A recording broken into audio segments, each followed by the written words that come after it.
short while. So I'll just start with the reason why I was very happy to come here to Bristol. I was working down here at Bristol at the Old Vic Company in the 1960s with a lot of respectable actors who went on to become big names on British TV, like Richard Pascoe, Barbara Lee Hunt, Frank Middlemas, Jane Asher, Jane LaPortaire, Gordon Granger, Janet Key and Anna Carteret, to drop a few names. When word came down from London that Jerry Anderson and the Thunderbird people were looking for American accents, as the pay was terrific and as it was known that my American accent was tops, a whole lot of the actors from the Bristol Old Vic Company advised me to make contact with Century 21 Productions, Jerry's company, post-haste. My accent was so good because it had to be. I trained at the National Theatre School of Canada, the only Australian to have ever done so, I may say, and started in the profession there. So for me to get TV work and work there generally, my Canadian accent had to be perfect. In other words, it soon became obvious that being able to do other North American accents would aid my work possibilities even more. So when I approached Century 21, I cheated a bit and put together a tape introducing myself and talking like a Canadian.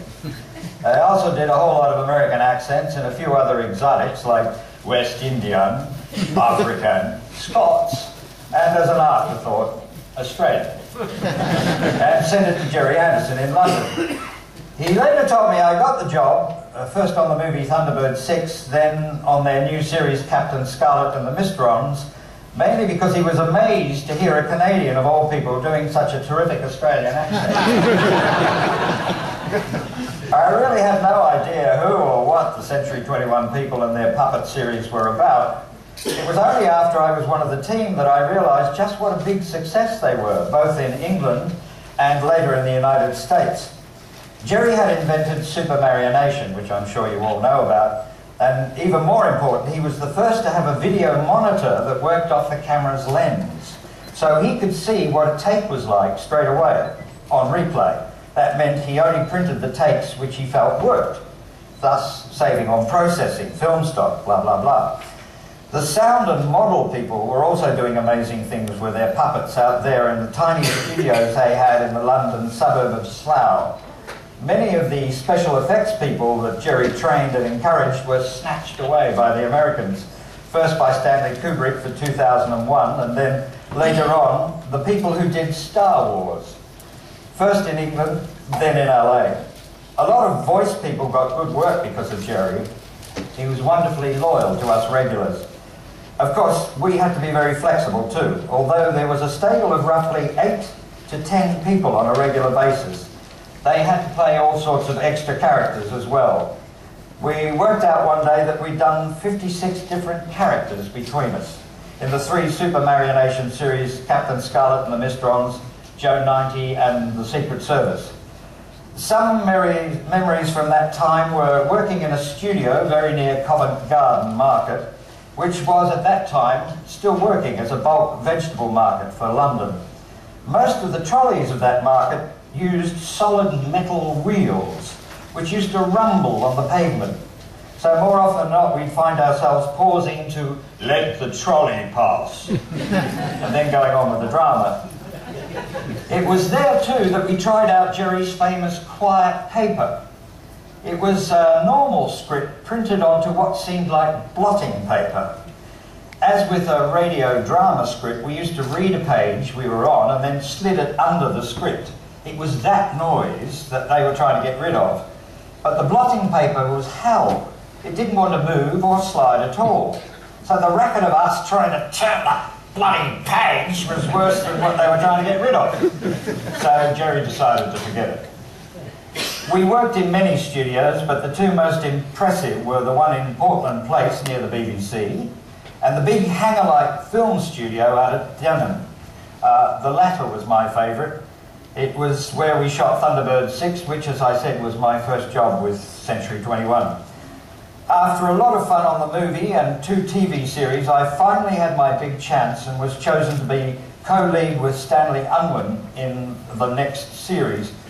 He was a marvellous comedy actor. I'm sure a lot of you would know about him. Best known for his funny language that he'd invented. He used this language to confuse the villains whenever we got into trouble. He was the village curate and an amateur sleuth, and I'm sure a lot of you have seen it. And I was his gardener. But as this was a Jerry Anderson sci-fi series, he was a gardener with a difference. My character Matthew shrank down to a tiny size and was thus able to foil the villain of the day. I'd always imagined that Jerry's series were essentially aimed at the younger end of the market, but they've appealed to people right across the age spectrum in a surprising way. When we finally branched into live-action sci-fi, I was fortunate enough to be asked to be in the pilot episode of UFO, just before I headed off from England to Canada and eventually home to Australia. And now here we are at the Century 21 convention. God, I mean, that sounds amazing to me. Just about as amazing as the longevity of Jerry Anderson's pioneering work with his Century 21 productions.